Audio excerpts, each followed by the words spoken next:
Sa gitna ng disyerto, unti-unting nagtipo ng hukbong babago sa kapalaran ng Israel. Kasabay ng pagtaas ng mga bandila, lumalakas din ang apoy ng digmaan. Mula sa iba't ibang tribo, dumating ang mga mandirigma upang sumama sa hukbo ni David. Bawat mukha ay may dalang takot, galit, at paghahanda sa laban. Sa harap ng hukbo, tumayo ang mandirigmang unti-unting kinatatakutan ng mga kaharian. Habang lumalalim ang gabi, naghanda rin ang mga sandata ng digmaan. Sa ilalim ng dilim, nagningning ang apoy ng hukbong handa ng lumaban. Sa kanyang likuran, naroon ang mga kawal na handang mamatay para sa kanilang hari. Habang lumalapit ang digmaan, unti-unting dumilim ang buong kalangitan. Kasabay ng pagsikat ng araw, handa na rin ang kabalyerya ni David. Parang alon ng bakal, sabay-sabay na ang mga sibat ng hukbo. Sa likod ng bawat mata, may takot na pilit itinatago ng mga mandirigma.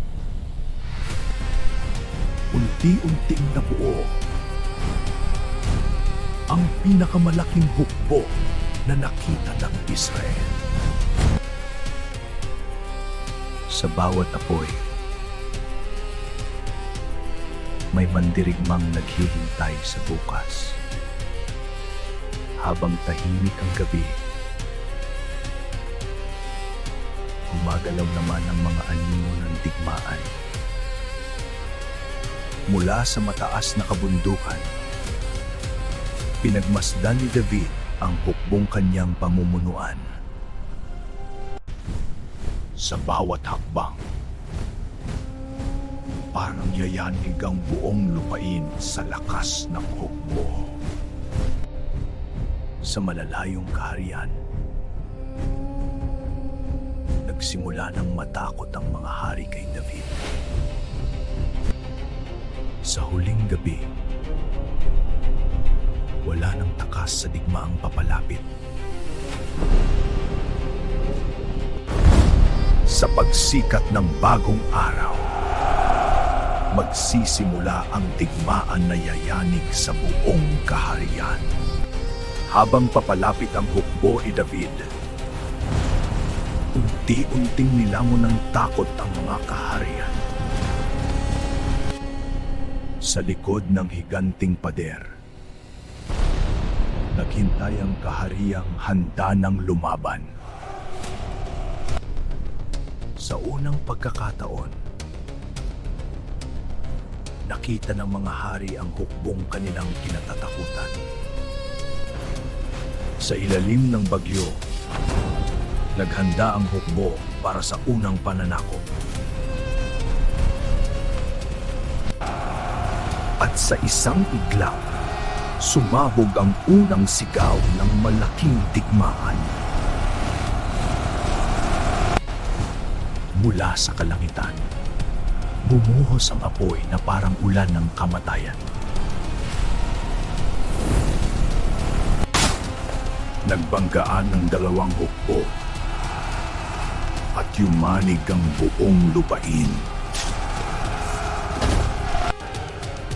Hindi nagtago si David sapagkat sa unahan siya mismo lumalaban. Unti-unting nilamon ng apoy ang matibay na pader ng kaharian. Habang lumalalim ang kaguluhan, tumakbo ang mga kawal sa takot. At sa unang pagkakataon, itinaas ang bandila ni David sa kaharian. Sa malalayong lupain, nagsimulang manginig ang ibang mga hari. Matapos ang digmaan, dumating ang gabi ng unang tagumpay.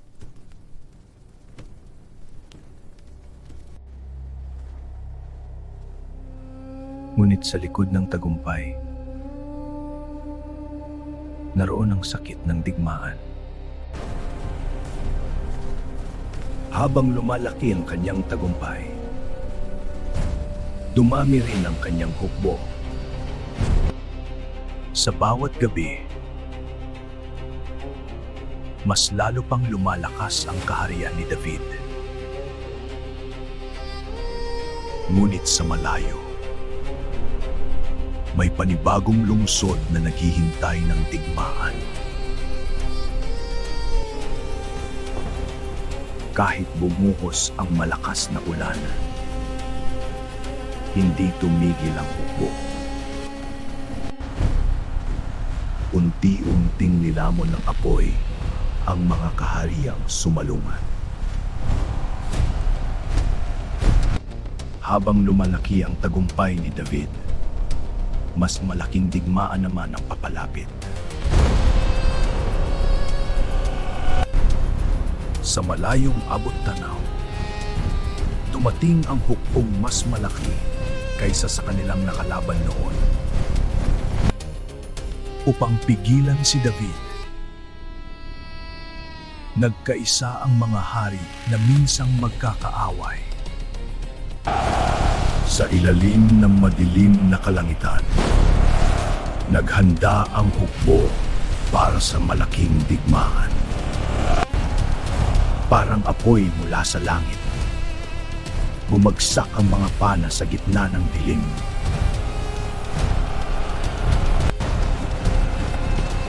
Nagbanggaan ang mga kabayo at yumanit ang buong kapatatangan. Sa gitna ng apoy, lumaban si David na parang mandirigmang walang takot. Unti-unting bumagsak ang matitibay na pader ng kaharian.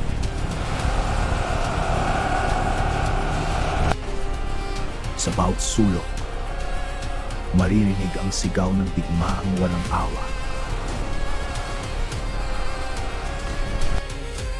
Habang lumalalim ang gabi, unti-unting nilamon ng kamatayan ng lupain. Kahit sa gitna ng tagumpay, nakita ni David ang bigat ng digmaan. Mula sa alikabok, dumating ang mga karwaheng handa ng dumuro. Sa bawat hakbang, parang yayanig ang buong mundo sa lakas ng hukbo. Unti-unting nilamon ng apoy ang lungsod ng mga kalaban.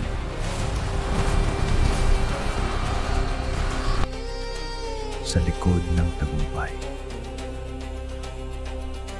naroon ang sugat na iniwan ng digmaan.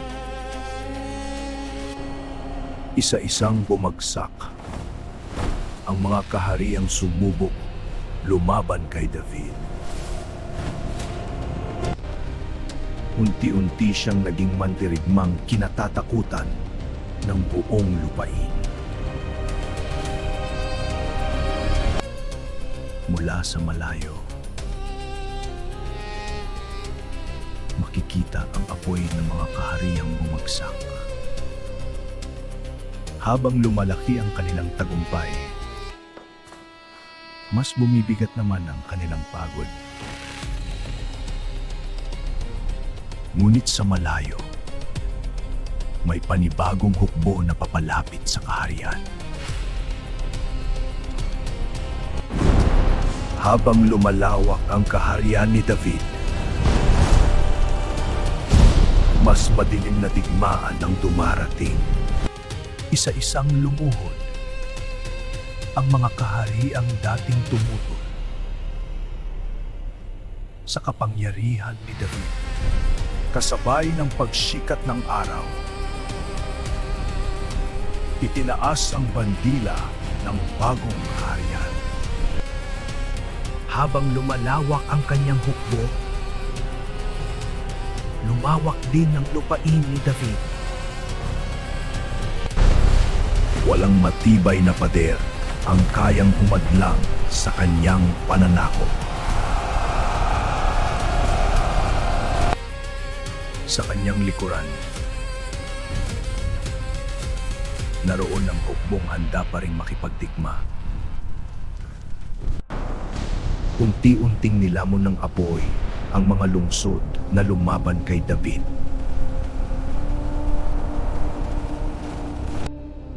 Sa malalayong kaharian, kumalat ang takot sa pangalan ni David.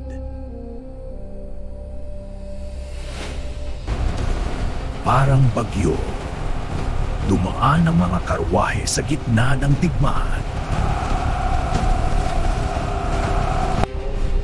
Sa ilalim ng madilim na langit, nagmatsa ang hukbo ng kaharian.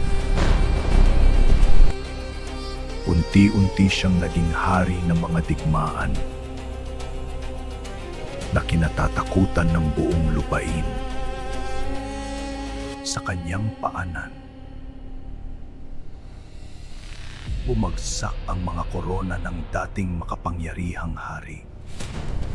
Habang lumalaki ang imperyo, mas lalong lumakas ang kanyang hukbo.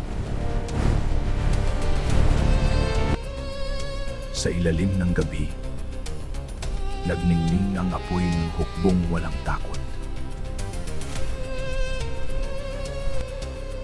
Ngunit sa likod ng tagumpay, unti-unti ring bumibigat ang kanilang pagod.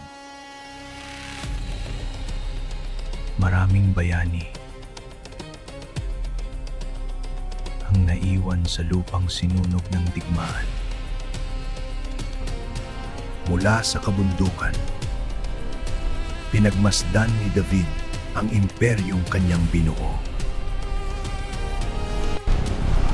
Sa bawat paglapit ng kanyang hukbo, nanginginig ang mga kaharian. Walang hukbo ang kayang tumapat sa lakas ng kanyang imperyo. Ngunit sa malayo, may panibagong digmaan na naghihintay kay David. Habang lumalawak ang kapangyarihan ni David, mas malalaking kaharian ang kanyang hahamunin. Sa wakas, narating ni David ang pinakamalaking kahariang kanyang hahamunin. Sa likod ng higanting pader, naghintay ang hukbong handa ng pumatay.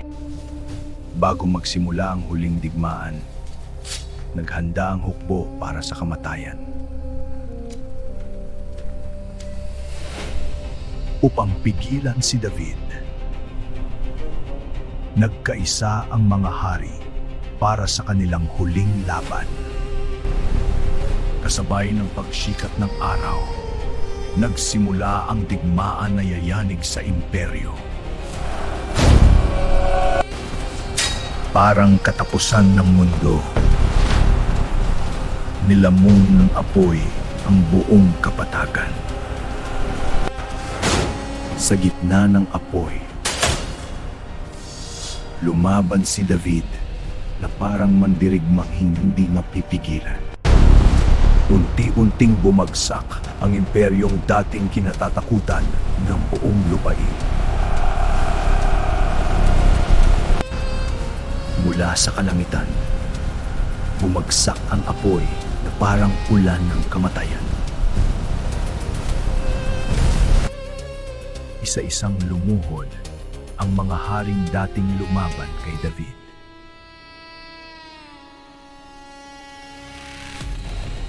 Matapos ang mahabang digmaan, dumating ang araw ng malaking tagumpay. Mula mandirigma, naging hari si David ng pinakamakapangyarihang kaharian. Sa likod ng kanyang tagumpay, naroon ang mga bayaning lumaban sa tabi niya. Ngunit kahit nagtagumpay, naiwan pa rin ang sugat ng digmaan. Unti-unting lumawak ang imperyo ni David hanggang sa marating ang malalayong lupain. Hindi na lamang siya isang mandirigma, kundi hari ng mga hukbo. Sa bawat digmaan,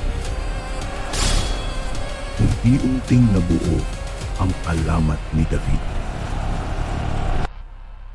Matapos ang apoy, dumating rin ang katahimikan sa lupain. Mula sa kabundukan, pinagmasdan ni David ang kahariang kanyang ipinaglaban.